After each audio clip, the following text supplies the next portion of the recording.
মমতা বন্দ্যোপাধ্যায়ের এই ভিডিওটা একটু দেখুন, তারপর এটা নিয়ে আলোচনা করুন।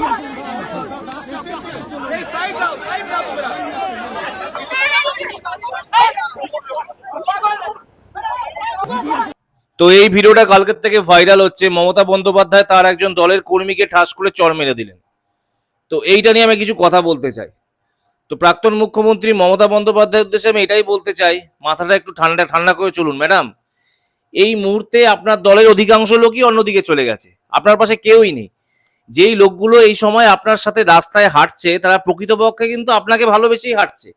তাদের জীবন বাজি রেখে, তাদের সম্মান বাজি রেখে, তারা নিজেরাও জানে যখন তখন ডিম ডিম খেতে হতে পারে, যখন তখন যা কিছু হতে পারে, পুলিশ ধরে নিতে পারে, অনেক কিছু হতে পারে তাদের সাথে।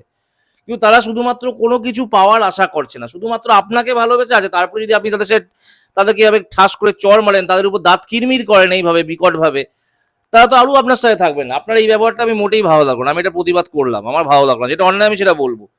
আগে রাজনীতি করতে গেলে মাথা ঠান্ডা করতে হয়। কোনো দেখবে নরেন্দ্র মোদী, রাহুল গান্ধী, কেজরিওয়াল, অখিলেশ যাদব তার কোনো দলের কর্মীর সাথে এরকম ব্যবহার করছে, সে পেছনে কি করছে আমার দেখাতে, কিন্তু সামনে ক্যামেরার সামনে এরকম করছে, তারা যথেষ্ট কুল মাইন্ডে চলে। আগে ঠান্ডা মাথা না হলে কোনোদিনও ভালো রাজনীতিবিদ হওয়া যায় না।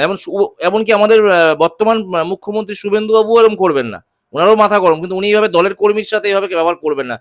আপনি এভাবে একজন ঠাস করে চর মেরে দিলেন, এটা শোভা পায় না। হয়তো যাকে মেরেছেন সে কিছু মনে করেনি, তারা আপনাকে ভালোবাসে, কিন্তু ক্যামেরার সামনে যখন যাচ্ছে না, যে কটা মানুষ আপনার প্রতি একটু একটু মানে আপনার প্রতি সহানুভূতি দেখাচ্ছিল, এইটা থেকে তাদের মনটা আরো উঠে যাবে, আরো আপনাকে ট্রল করবে। যেই মানুষগুলো এখনো আপনার পাশে আছে তারা আপনাকে ভালোবেসে আছে, আপনি তাদেরকে আগলে রাখুন। এরকম এরকম যদি খারাপ ব্যবহার করেন, এরপরে কেউই থাকবে না পাশে, তখন আপনি মিছিল করবেন কিভাবে?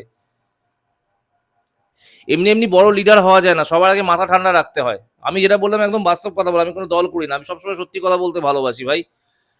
এটা আমার একদম পছন্দ হয়নি একজন দলের কর্মী এটা বসে, তারও একটা বয়স আছে, সম্মান আছে, তাকে এইভাবে আপনি চর মেরে দিলেন কোন হিসেবে আমি বুঝতে পারলাম না।